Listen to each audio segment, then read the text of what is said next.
recording. Excellent. And looks like they're coming in. Hello, everybody. As you enter the webinar, this is Carol Merko from Netcapital. It's our monthly Women in Private Equity webinar series.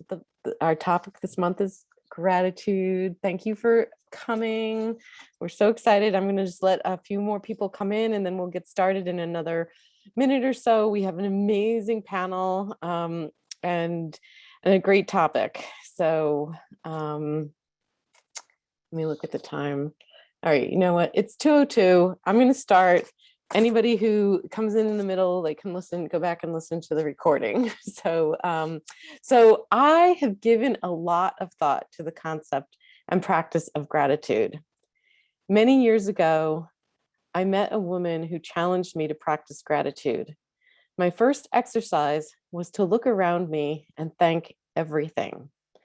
The blade of grass for capturing sunshine and protecting the soil, for the windows in my house for allowing light in and keeping weather out, and for the paper I write on and the pen I use. You get it, this picture. Until then, I took all of these things for granted, right? I never looked at individual little pieces of my life and gave gratitude to them. And this practice actually changed my life. It brought me to a more present and open-hearted place. In fact, it was really one of awe that we live in an amazing world with so many of our needs met. So before we begin, I want you to spend a moment, everybody, and maybe even the panelists, and write down 3 things you are grateful for right now. And then what I'd love you to do is put it in the chat and share how it made you feel.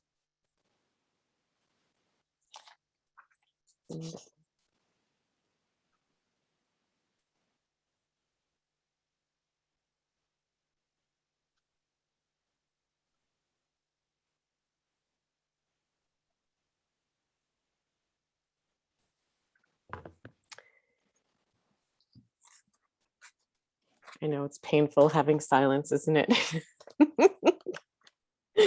But I figured I needed to let you guys write something down, and not seeing anything in the chat yet, but I'm hoping that that's going to show up soon. And we're not going to hold you, like I'm not going to put anybody on display. I want you to go to that place. All right. And Tessa, time, love, and farmers who feed us. That's beautiful. And can somebody else, because I actually had an eye appointment today, so I had my eyes dilated, so I'm not really can't read very well. So somebody else read some of these beautiful things in the chat today. Love it. Do you want me to read? Loving Yes, family please. and a roof over my head and a safe space. That's a great one. And freedom to do what I want. Beautiful. Good health, amazing friends, loving family. Time, love, and farmers who feed us. That's great. I said I'm very grateful to be here, to be healthy and to have the opportunity to run my business and help so many people. Well, those are beautiful, and keep writing them, because I think let's make sure that we all get to this place of amazing gratitude. My spiritual mentor and meditation instructor says that gratitude is the ultimate state of receivership, and it truly is. When you're in the state of gratitude, you are more apt to receive everything that you need in your life. And I am grateful for to be here today, for the opportunity to work with my friends, our CFO, Corinne Chrysler, and our CEO, Cecilia Link, and my amazing team, Sophia Kuzo and Sophia Becker, and of course, the entire Netcapital ecosystem, and so much more, right? I mean, that's just right at this moment. But I'm grateful. Hey, look, that I'm healthy, right? We all just have lived in fear for the last year and a half of a little germ, or virus, actually. So research has proven that gratitude changes our brains and our sense of well-being. With Thanksgiving around the corner, we are in the season of gratitude, and hence why we chose this topic. I will introduce you to our three panelists, each of whom live with grateful hearts. And after I introduce you to me and the amazing Netcapital team, I'm Carol Merko, the Chief Marketing Officer of Netcapital Inc. and Netcapital Advisors. We are a three-women C-suite with Cecilia Link as our CFO and Corrine Chrysler, our CFO. Cecilia, I don't believe can be with us today because her puppy had a little issue, and but Corrine, who's here, is she's going to be our closer. She's going to bring us comments at the end, and I always love Corrine's comments because she really kind of encapsulates what we'll be discussing today. Netcapital Inc. is a digital private equity ecosystem focused on the democratization of the private equity markets. Our company has its roots in the Jobs Act, which stands for Jumpstart Our Business Startup Act, which was passed in 2012 to enable job creation by easing some securities regulations and encouraging small business funding. So I'm grateful for the Jobs Act. Netcapital.com is our digital equity funding portal, which is SEC registered under Regulation CF and allows non-accredited investors to invest in private equity, an asset class until 2016 was only available to accredited investors. So we're super thankful for that. And by the way, anybody out there that's an accredited investor, you can invest through the platform as well. Netcapital Advisors is part of the ecosystem by providing consultant services to entrepreneurs as they prepare to raise capital on the Netcapital platform. We also incubate companies and provide valuable investor introductions.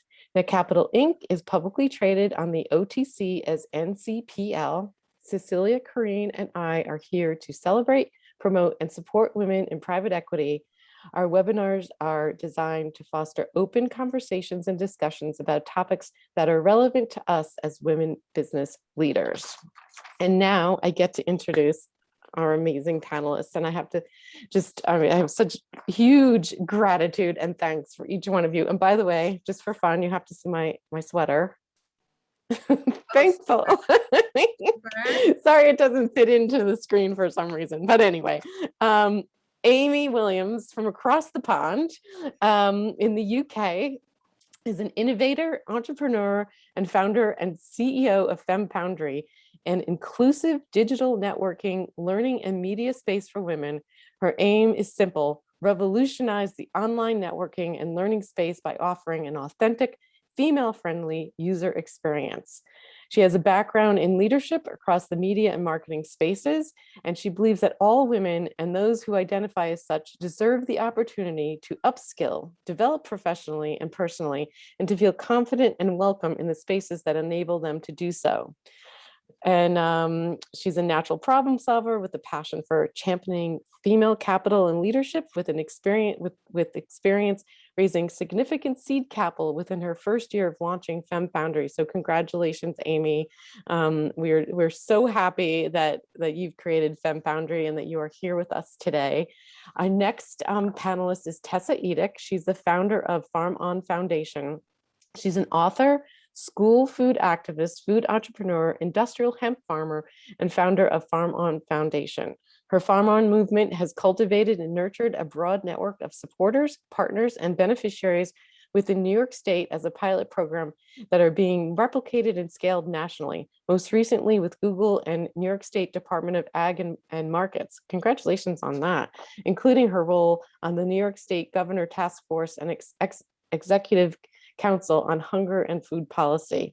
Farm On Foundation is a charity that creates and funds youth educational programming and is working to preserve family farming in America, dedicated to bringing awareness to food choices and sources, reinvigorating a respect for farming as a noble profession, and inspiring young people to choose agricultural careers with an on-farm incubator and management training. Tessa has single-handedly created an economic engine connecting rural and urban marketplaces to rebuild local economies and foster rural prosperity with succession planning on family farms. we are grateful for you, Tessa, for taking that on. It's a really amazing. And then and lastly, we have Jeannie Sager. She's the director of Women's Philanthropy Institute at Indiana University. She's the director, I already said that. She envisions a world where women donors understand and use their growing power and influence to support causes they care about, where fundraisers and nonprofit leaders take women seriously and approach them in ways that appeal to them, and where both women and men are giving and giving more and giving more intentionally and effectively. Jeannie leads her efforts to translate research to practice, works closely on their advisory council, and serves on the executive leadership team of the LFSOP. She's a seasoned nonprofit executive with over 25 years of experience in healthcare, higher ed, and independent school leadership. So I wanted to thank the three of you for joining us. It's a great honor, and I'm going to use the word grateful way too much, I'm sure, but gratitude is what's coming to mind. And by the way, the feeling that you experience when you practice gratitude is like opening your heart and just feeling really content. And I that's how I feel right now. And I hope everybody else is in that same space. So I want to begin with you, Jeannie, with when I think of philanthropy, I think giving back. So how is philanthropy a form of gratitude? So, well, so I think philanthropy is a bit of a loaded word.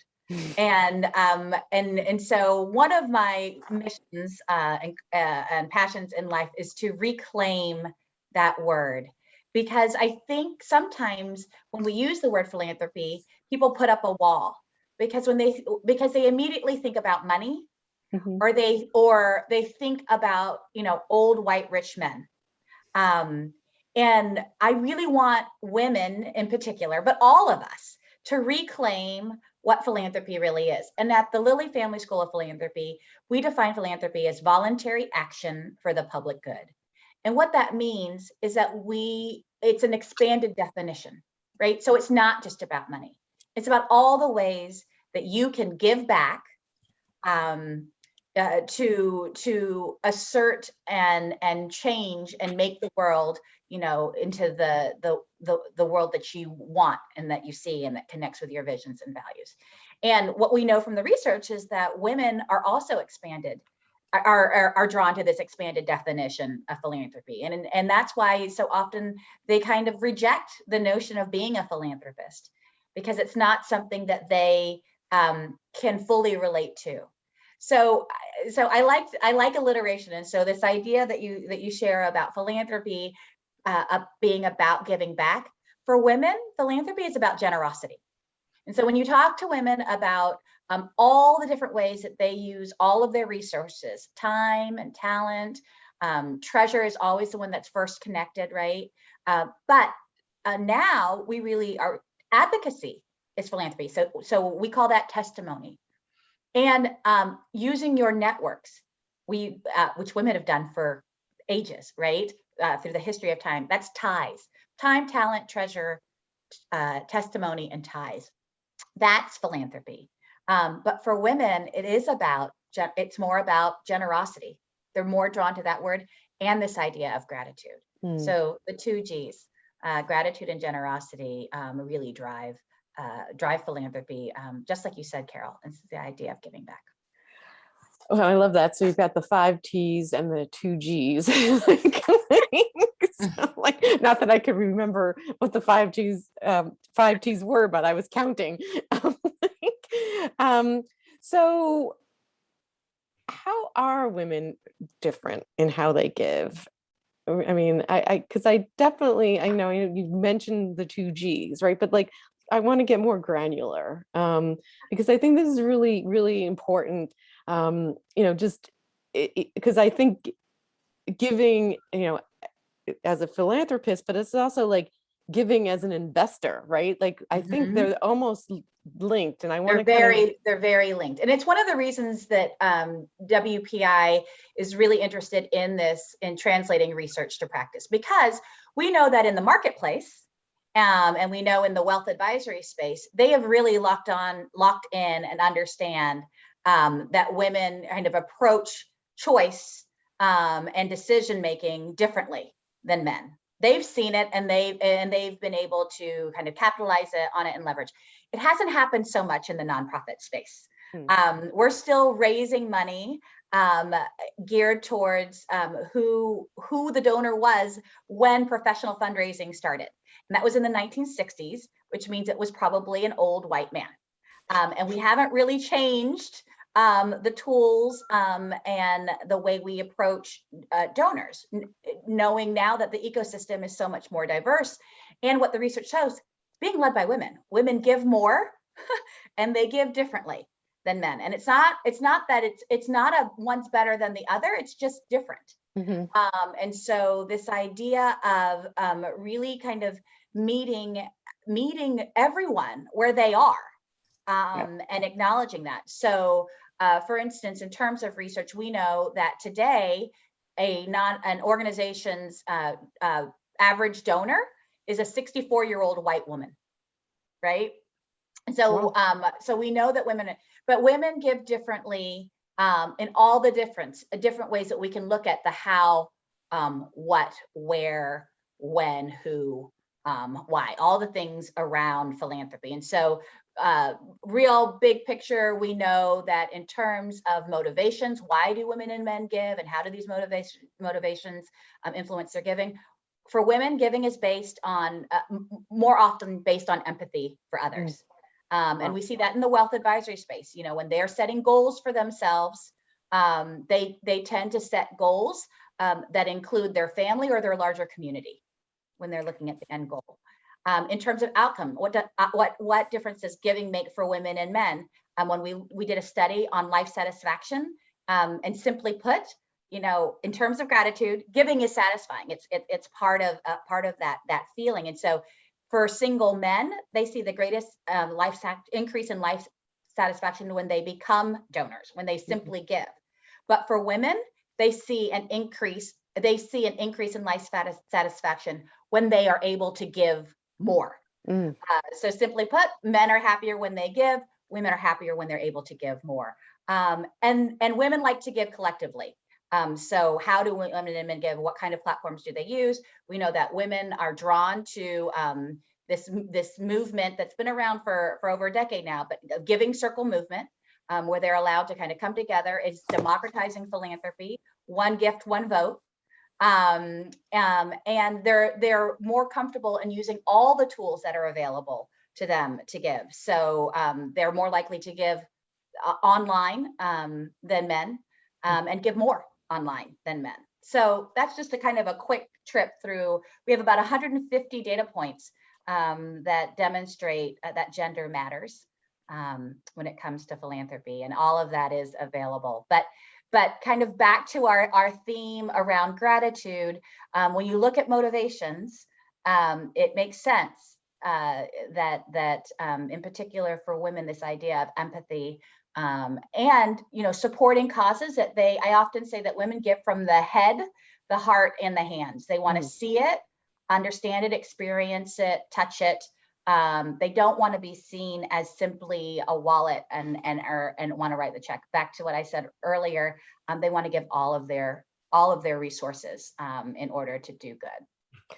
There's a G. Good. Gratitude, giving. Another, yes. Good. Good. This is so great.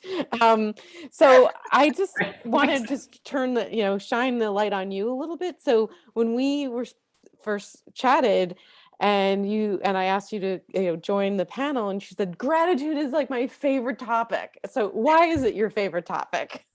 I'll backtrack and say that I found out about gratitude when we were exploring, and I know a lot of you might have done this in the room, Strengths Finders. So as a team, when I was working at IU Health, we did Strengths Finders, and that was very liberating for me to understand, because I suffer from imposter syndrome. So to finally understand that I can stand firmly in my strengths and make a living in that without having to feel like I have to do all the things. I know people are starting to relate to all the things I'm saying right now. Yeah. That was just absolutely liberating for me. Mm. And part of finding the power of strengths was also understanding how values played a part in that. And so what we discovered was that gratitude is one of my top 3 values. The others are humor and learning, but gratitude really kind of drives my decision making. It's part of my core bias when I and how I approach the world. And once you kind of discover that, it really, to your point, Carol, as you led us through that early exercise, it's a pretty powerful value. And speaking of the health system, and then I'll stop chatting, but I used to talk a lot to physicians about the power of gratitude and healing, and that it is really, for a patient, it's really part of that healing process. And so so it was really important to kind of offer that to our patients, the ability to say thank you in whatever way they can, because it really balances a relationship. When you've been through a life-changing, life-altering experience health-wise, and a care team comes in and quite literally saves your life, you need to be able to provide that family and that patient a way of saying thank you. And so often physicians and caregivers are like, no, it's just my job. But they don't really understand how extraordinary their day-to-day job is to somebody whose day-to-day job it isn't. And so really educating them about how to accept gratitude. That's a whole nother webinar. But how to really lean into gratitude, be able to accept it, and what to do with it. So yes, I love gratitude. Oh, and you really struck a complete course. I'm not even going to say a chord with it being your top value that you operate from, and that is my wish, that we can all use gratitude as our guiding value, because I think it does shift the consciousness and how we approach everything, life, decisions, and let's face it, we have a lot of work to do, ladies. And so yippee for gratitude and thank you. So so to jump from there, I'm gonna move over to Amy, because Amy, you've taken on this huge I mean, Femme Foundry is just, such a big objective, right? In terms of pulling, you're not just pulling women together in the UK, it's worldwide. And so I don't even know if I had this question for you, but it's just coming to me. What is it that propelled you to do this? And was it values driven?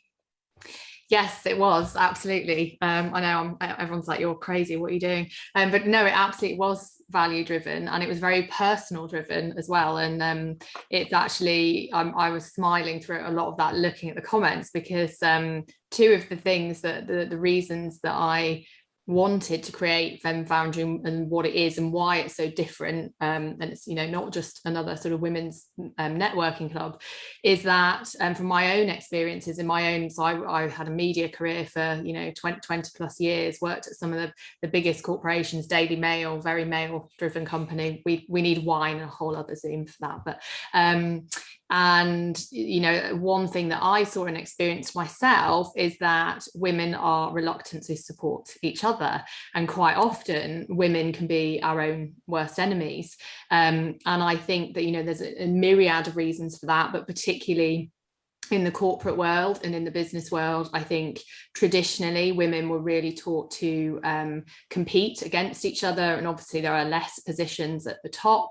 You know, women are the ones that go and have children and have time out. So, you know, we've done some research into the, you know, into the actual, the whys, you know, other than my sort of own feelings around it since. But I really wanted to create a space where that didn't exist, and actually we talk about I think Tessa used the word you know, human rights and humanity and gender neutrality, and a space where we're not taught as women to hate men, but actually to create equality, we all need to work together. And, you know, women need to talk about each other and to each other in a fundamentally different way, and that's supporting each other. We need to take a much more holistic approach to those things. So coaching, upskilling, education, mentorship, and, you know, indeed content as well. You know, I went through pretty much every pillar of my own life came down, and I didn't have a space that I could turn to for all of these things. And, you know, I think COVID's really proved that our lives are very much intertwined, and our personal lives are very intertwined with our business lives. And I think traditionally they used to be very, very separate. And I think personally it's very reductive to look at women in that way. We are fantastic beings and we're very capable of doing a myriad of things at once. And to the point of gratitude, you know, I learned through that experience in creating Femme Foundry that I started doing a gratitude practice every morning, and it's a 12-minute YouTube video, and I listen to the same one every day, and I walk whilst I walk my dogs, first thing I do in the morning. And if I forget to listen to it, or a call happens or something happens, it sort of knocks me off kilter a bit. And that gratitude practice is very, very simple of, I'm grateful to be alive, I'm grateful to have running water, I'm grateful to have a roof over my head, you know, and it's taking it back to real basics. You know, I'm grateful to be able to see, and I think once you take it down to that basic level, you really learn to appreciate then what is in front of you, and to be able to deal with whatever sort of barriers or things that come up in that day as well. Well, it's really amazing that, you know, this is our group today, because I think that there are some lovely, you know, synergies amongst not only you know, how we think and how we feel, but even though we're in very different arenas, I feel like we're completely overlapped, right? Like we are all one, right? And it's just like how we get there. And I love this, like the fact that, you know, you have a gratitude practice and you bring that to Femme Foundry every day, and, you know, that it is about humanity. And you did mention one thing, the equality, you know, with men. It's like this, you know, and any men here, please, this is never against men. This is about like getting women together, because like we get it, like we need balance. We need to balance the divine feminine with the masculine. It's the yin and the yang. It's like the positive and negative. It's the way the world works.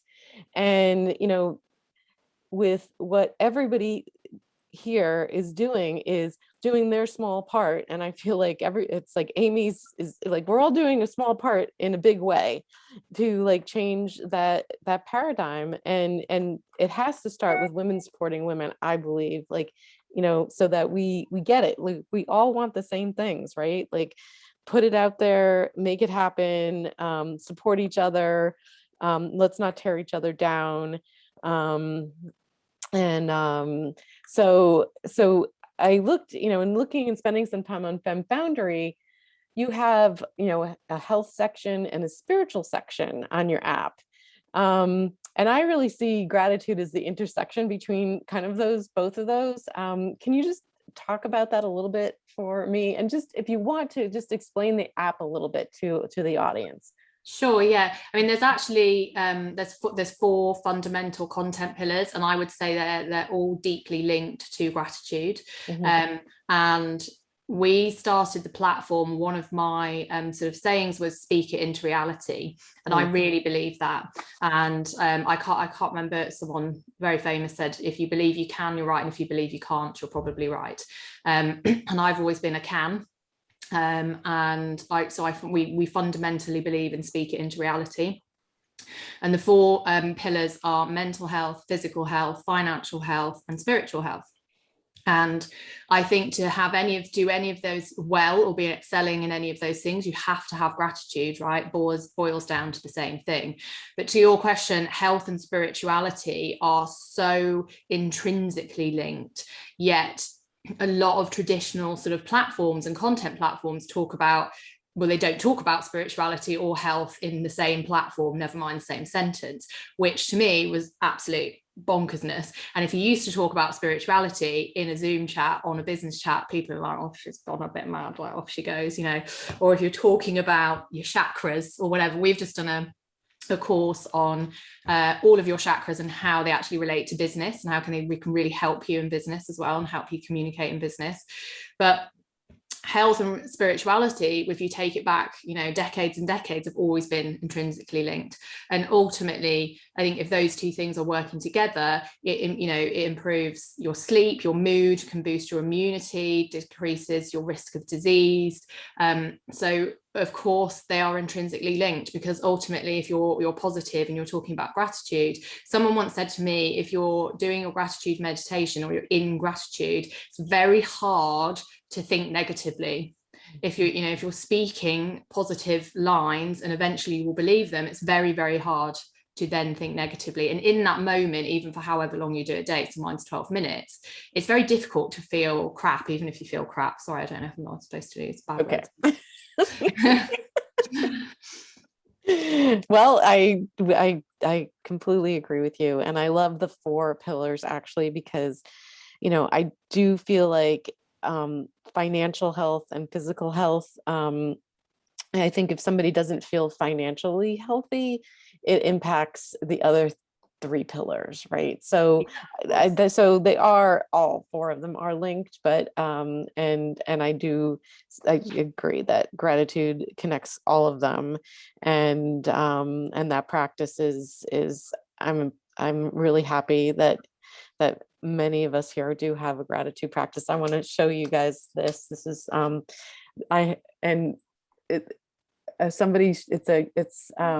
they're called gratipads. They're the coolest things.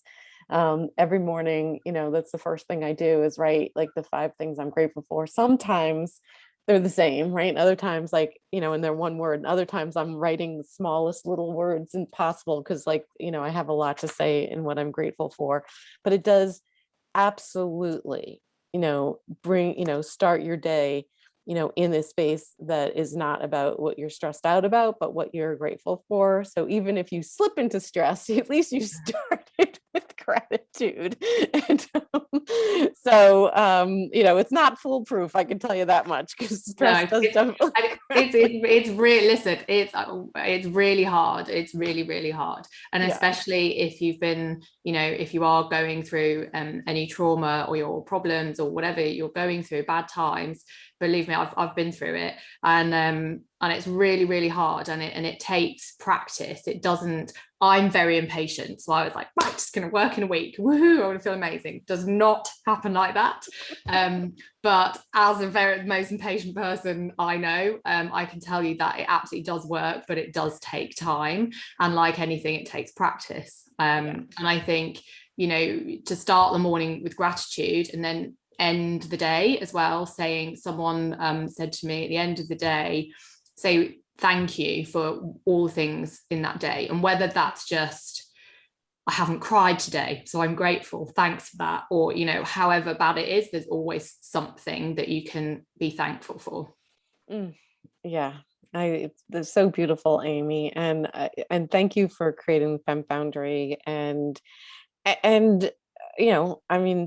bringing your gratitude practice to it, because being a founder is, is not easy, and raising seed capital. And, I think a lot of people on this webinar can relate to that. If we have founders or even investors, big kudos to Amy in creating this beautiful platform that we should all spend more time digging into.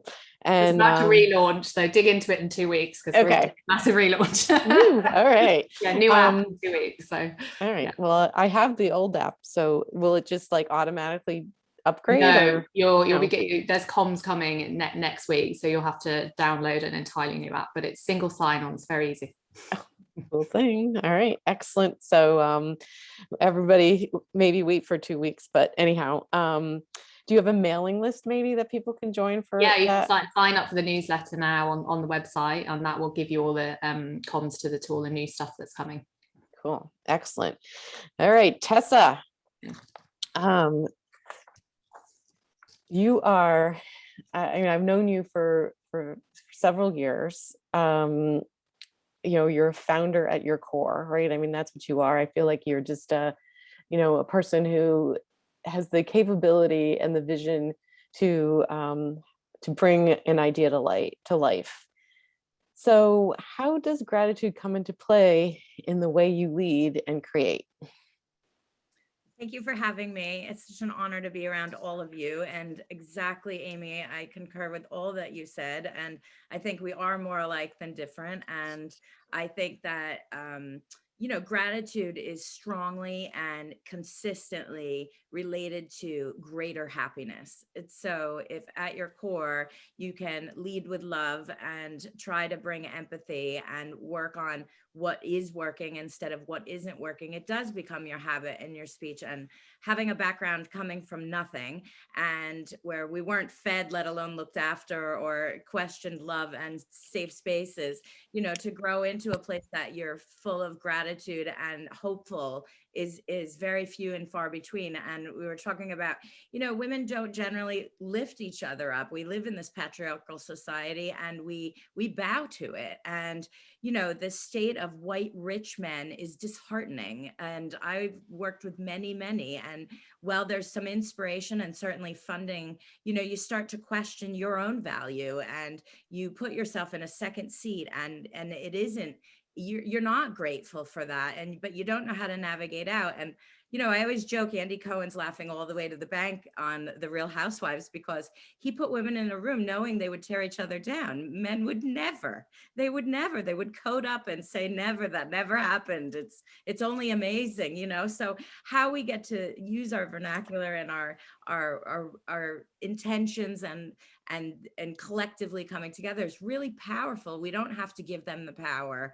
And I'm not a big they, them thinker as division, but certainly in America, there is a movement towards this human right and this gender neutrality that we have to invest in. And I always joke it's the girls and the gays, and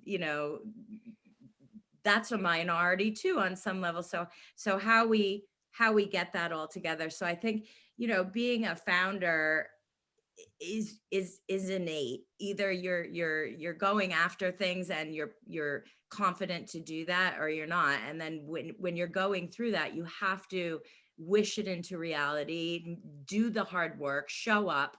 And the gratitude is just a general pathway to happiness. So, for me, it's just a state of mind that you all, and using empathy to understand people better of why. And that is the thing. I think, as women, we stay a little more guarded because we are more sensitive and emotional, and you're not allowed to say those things, and you're not allowed to express that. And so I think getting back to this leading with gratitude, leading with happiness, leading with love is going to get you further in a shorter amount of time and as an overall effort than staying complacent with something. Well said. And I wanted to, kind of shine the light on what you're doing with farming, because, that is a place where I think there hasn't been a lot of gratitude, right? I mean, just being gratitude for your farmer. And I think that's what you really bring to what you're doing with the Farm On Foundation, is that, most people never even thought about, like, their plastic wrapped chicken, right, and where it came from, or even their vegetables, right? Like, they just show up in the grocery store. And I see a serious link with what you were doing. I saw the cat, and we're grateful for the cat that just crossed Amy's path. And what you're doing with your foundation. I mean, our tagline is really, if you ate today, thank a farmer. And because, other than sleeping and breathing, which generally are free, investing in your food for health, as food is medicine kind of thinking, in the line of gratitude and honoring your body, to me is just quintessential, to life. And so people go around in search of all these things, and yet they're eating junk food or they're not eating correctly. And I say, like, you're not going to put cheap gas in a Ferrari. You're going to go to the best situation to make it optimized and work. Your body is a natural Ferrari. It's a perfect machine. If you give it the right energy, you're going to get the right things out of it. And, the poison for profits is a big business. I mean, the supermarket is not super. They're there to tempt you. There is science proving that, taste and chemicals intrinsically linked to what is joy or happiness or how you feel in that moment. They don't really care that you're going to get fat and sick, because the momentum is really toward pharmaceutical and keeping you on them, and a lifetime of profits from that. And so where do you land? You land mentally unwell, you land emotionally unbalanced, you land physically health challenged. I think all of these things are detrimental and get us into these things of division and not unifying, because I want you to say I'm sick. I want I want validation for these things, when that's not actually the case.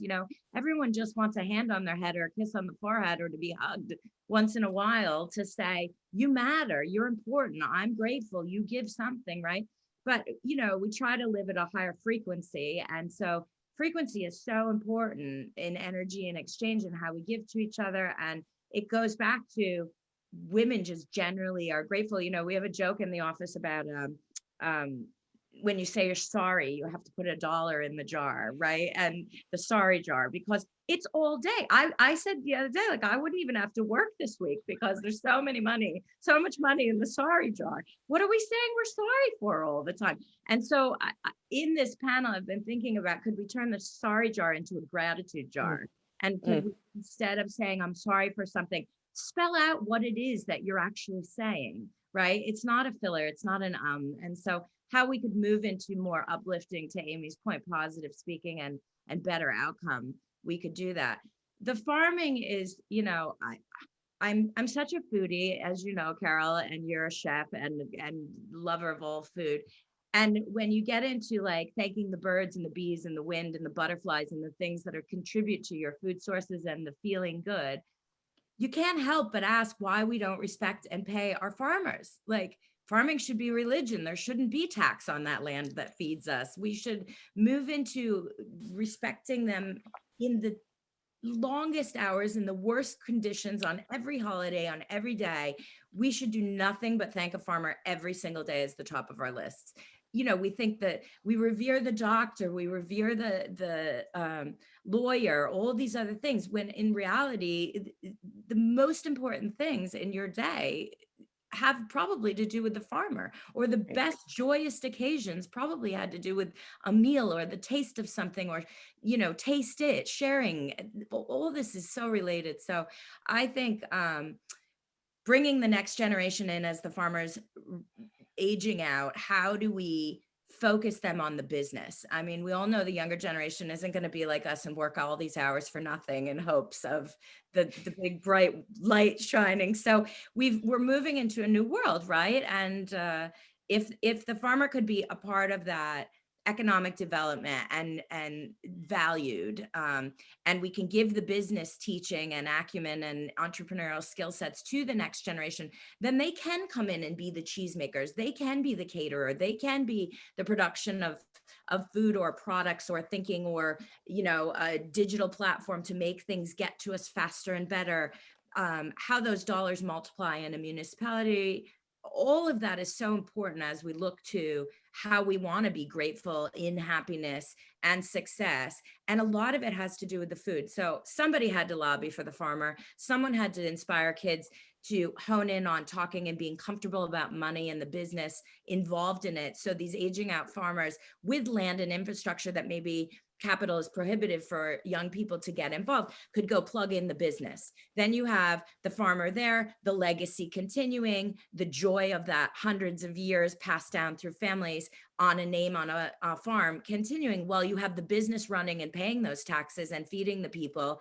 And that succession planning kind of just naturally comes into where we want to land in terms of health and wellness. So if I could go lobby for the family farm, having learned the patriarchal society of trucking, distribution, manufacturing, and supermarkets, and we could move into where young people could kind of gender neutralize those things, we could have a respect for farming and a business that makes the community come together. So we end up farm on, we end up with the next generation feeding us, and we end up with a plug-in that is financially driven. And back to Amy, like you hit it. It has to be physical wellness. It has to be mental wellness. It has to be the emotional and the spiritual and the financial, which really at the end of the day, I mean, if you think about it, when we're on Christmas morning, that farmer is at 3 a.m. milking so that kids have milk on the lunch tray. And you might be against dairy and milk, but the reality is, are you against poverty? Because milk is the cheapest form of protein to give people that can't afford anything. So all of this really is anchored in farmland and landscapes and stewards of the land, but also the people that work. And that's a forgotten profession. I really felt that I needed to come and bring it back into the light. And the F word, the farm, became so fantastically revered during the pandemic about where are we getting our food and supply chain shorts and stuff. So people came back, but it's unfortunate what has to wake you up sometimes. So Yeah. I'm farm on, keep going, and certainly filled with gratitude that I ate today. So well, you shared a beautiful mouthful, and I'm so in alignment with where you are in what you're doing. And, and I do think there's an opportunity, even in the capital markets for, perhaps, working together to figure out how, to make, these businesses thrive. And because they're just as important as AI or anything else. In fact, more important, as far as sustaining us. I'm seeing a question from Holly for you. I'm seeing a change in farm to home food entities building co-ops with local farmers, dairy and meat producers. Food is raised locally and distributed. What are you seeing, Tessa? I definitely, the Berkshire, I live in the Berkshires, so like I can't comment because we have the most robust, farming community that I know of. And so I am spoiled. So can you comment on that for Holly? Holly, I think that's true. I think we are seeing how the food is moving differently. I think that there is this farm to table thinking going on, and it's hopeful. I find it to be more farm to fable than honest about the sourcing, because again, it goes down to the bottom line and all the people getting it to you. But you do see these home delivery services. You do see schools incentivized to buy locally in their regions, which creates volume, which is a contract and a financial instrument for a farm to operate off of in what they need as capital to expand or improve and grow. But, there's certainly all kinds of new forms of protein, these plant-based proteins that are coming in to be beyond meats or impossible. you start to question all the processing involved in that and where you land, which is still, on the fence of what that is. Soy, where it could be good, is often part of a commodity system that requires the patent seed to be raised by chemicals. And so that's not inherently good to be eating any kind of chemical or other substances that we know are carcinogenic and harmful. And, the best thing I say is eat as local as you can, as much plant-based diet as possible. Cook again, cook more. It brings joy, it brings people, it allows conversation. And what more important do you do every day than sit at a table and eat? Like it's offering every goodness. Yeah. So I like that people are jumping into the game and there is opportunities. And yes, you might spend a little more on better food because it's not buried in your subsidies in America, funding this cheap food. But again, you're going to benefit from later, because I always ask, what does cancer cost in the end? And so if you can preload your body with fortitude, like you would in any war called illness, we're here for it. We can all be actively involved in it with the dollar in your pocket and what you choose to buy. So, good on you, Holly, for recognizing that's an option. Well, thank you. It's obviously a conversation I can go on and on and on about, and I will share with with anybody who signed up. I actually 10 years ago produced a PBS TV show called Heirloom Meals Thanksgiving, and where I really helped storytell around the recipes that from different folks from around the country, and it is full of love and full of gratitude. And like Tessa, I think cooking is probably the best expression of love that any of us can produce, particularly when you're buying amazing foods and sharing them around the table with loved ones and friends. So and we've kind of migrated into all kinds of topics here, but I want to kind of obviously bring it back. This is we're Netcapital, we're talking about gratitude, and the importance of it in leadership, and I want to just turn it over to Corinne right now, because I know that like I said in the beginning, I'm deeply grateful to know Corinne and to work alongside of you, and you're always so beautifully articulate at the end when you can summarize what we've said and how amazing these webinars are. So like, off to you. That was quite a lot of pressure. Thank you, Carol. Ladies, thank you so much. This has been a very inspirational discussion. I picked up a couple of themes that really resonated with me, and I was happily surprised to hear these themes. One of them was the theme of healing. And Jeannie, I was really interested to hear what you've learned in your work about how important gratitude is in the process of healing. I firmly believe that that's the case, and that's really fascinating. And learning to accept gratitude and how hard that is for some people as well. I had actually, through my previous career, had to go through some Dale Carnegie training. I don't know if any of you ladies have done that, or if that's old-fashioned and passé, I don't know. But one of the things you learn in Dale Carnegie training is how to accept a compliment. And a lot of people find that very difficult. I was one myself, so that was really interesting what you learned, and thank you so much for sharing that. Amy, you and I have something in common, which is that we have to start our day with a gratitude practice. And I'm sorry, sure that's Bernard's agreeing with you. So I completely understand why you do that and how important it is. And definitely, I would recommend that to anyone listening. It really starts your day off with the right frame of mind, and then you're really able to perform at a very high level once you set that mindset. And Tessa, the other theme that really resonated with me was how important what you put into your body, how that affects your health. And I completely have seen that in my own life. And I think that's really, really important. And I am so grateful to you for helping to get that message out there to the rest of the people in our country. I think a lot of people are really unaware of how what they eat, how that impacts their health overall, including the physician community. I think that's something, there's some learning there that could really happen. So this has been amazing. Thank you all so much.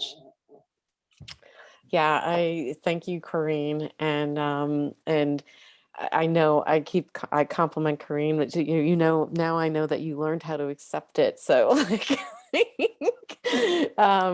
but Corrine is an amazing CFO. Okay, like if you want to work with somebody who just loves to focus on the details, but she gets the big picture too, and is really guiding Netcapital to amazing places. So thank you for that, Corrine.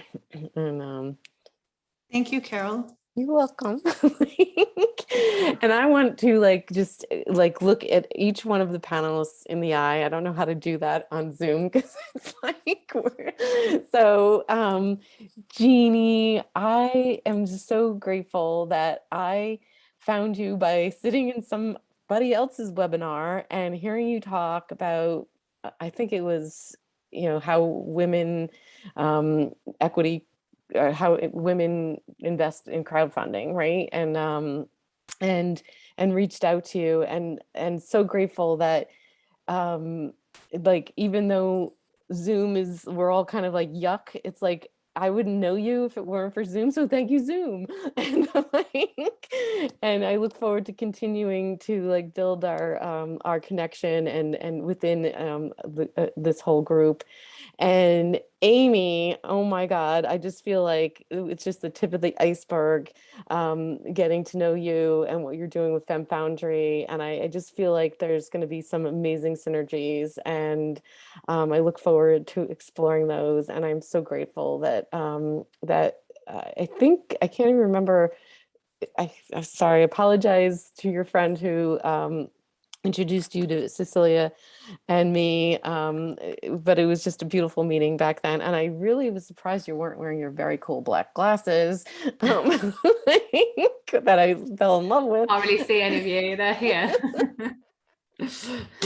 And Tessa, we bumped into each other years ago, with the aligning in the food space and what you're doing. I've gone to a bunch of her Farm On Foundation benefits, and what she is doing over in New York State, and what you can do replicating that model.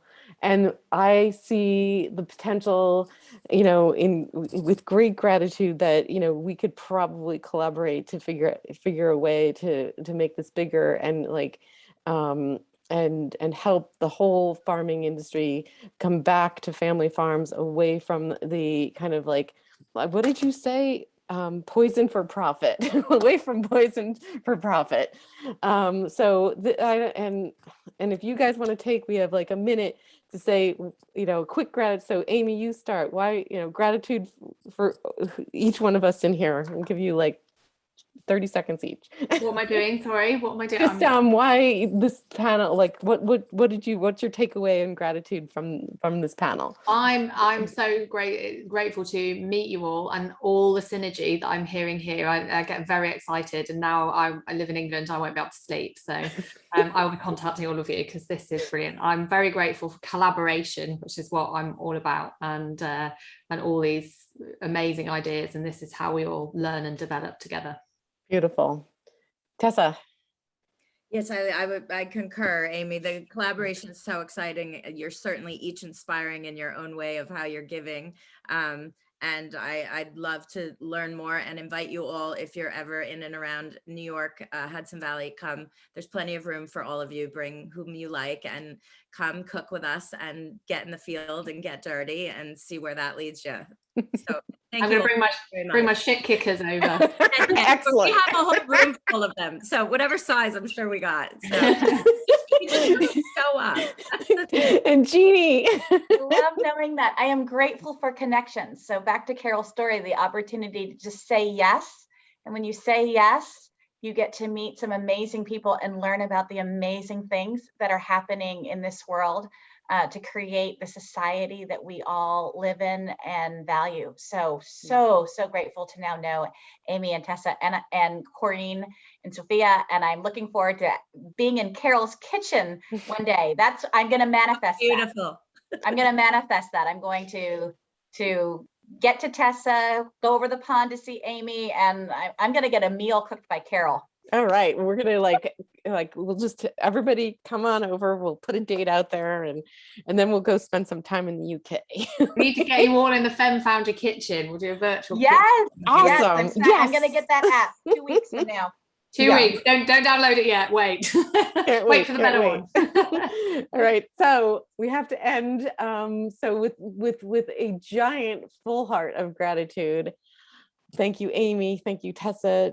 Thank you, Jeannie, Corinne, Sophia, and everybody who showed up today. And happy celebration of Thanksgiving in the truest sense of the word, of centering in gratitude. Thank you again. Take care, everybody. Mwah. Thank you. Bye.